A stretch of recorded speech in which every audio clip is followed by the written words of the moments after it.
Hey, welcome to Try Trying Harder. I'm Guido, and today we have a Micron Crucial SSD drive. This is T710. It's a PCI Express Gen5 NVMe 2280 M.2 SSD. I'm gonna unbox this, install it into one of my PCs, check it out for a little bit, and then give you my review. But first, I need to thank Best Buy and Micron Crucial for giving me this product to review. With this box, go over some of the little highlights on here. Being a Gen 5, it reads up to 14,500 megabytes per second. This was a 2 terabyte drive. Comes with a 1-month subscription to Adobe Creative Cloud, if you care about that. Uncompromising Gen 5 performance for pro level gamers and creators. I like to think I fall into both of those buckets. It's the Pro series. What else they got to say on here? Next level speeds delivered up to 2 times the performance of high-end Gen 4 SSDs. Smooth gameplay, enhanced multitasking on data intensive apps. That's mostly all she wrote. Let's get in the box, see what it looks like. Here we go.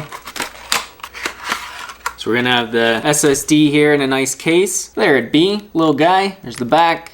Looks like a regular old SSD.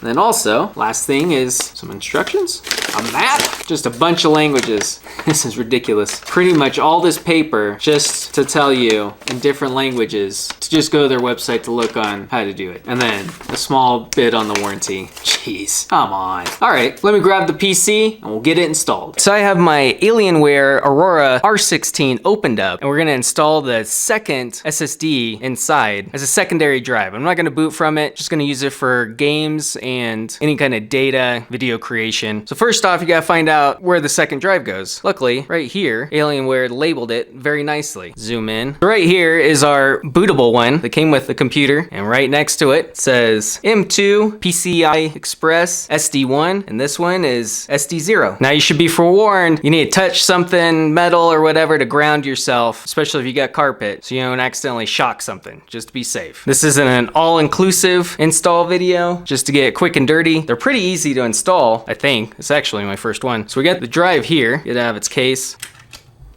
You're gonna have 2 sets of teeth, tiny set and then the long set. You wanna match those up in here to the tiny and the long. You got this screw here. This takes in, I guess, maybe 2 different sizes. I've seen them have a couple different sizes. This should fit. As you can see, this screw will hold it down. So let's get this guy out real fast. Apparently this is not the mounting screw that I was expecting. This is actually the stud. I thought the screw was on top of the stud spacer thing. So unfortunately I had to take a quick break and go hunt down a screw. I have one now, thanks to the Amazons. That's the only place they can get to you quick. So let's get this drive finally installed. You're gonna line up this little tooth and the long tooth down here.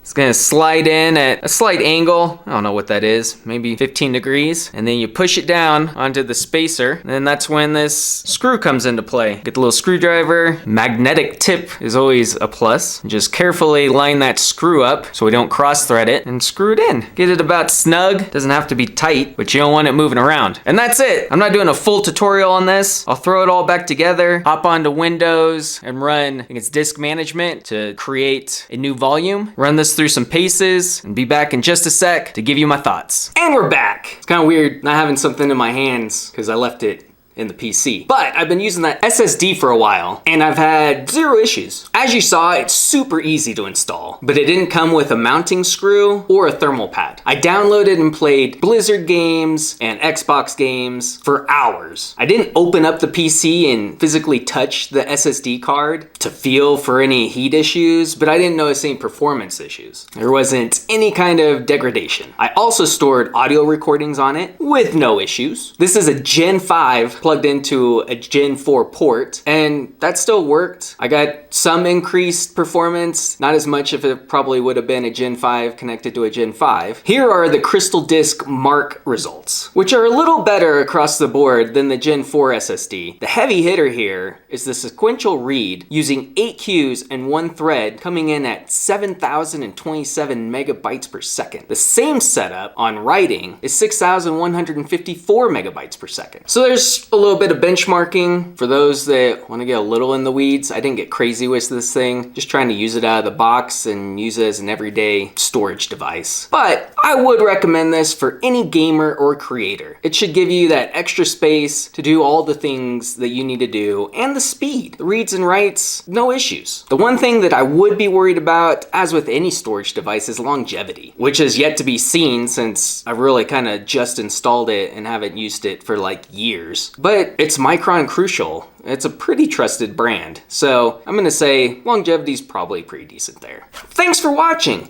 Please like, comment, and subscribe. What do you think of this little SSD? What questions do you have? And crucial, when it comes to throwing in a 10-cent mounting screw so the customer has everything they need to install your product, try trying harder.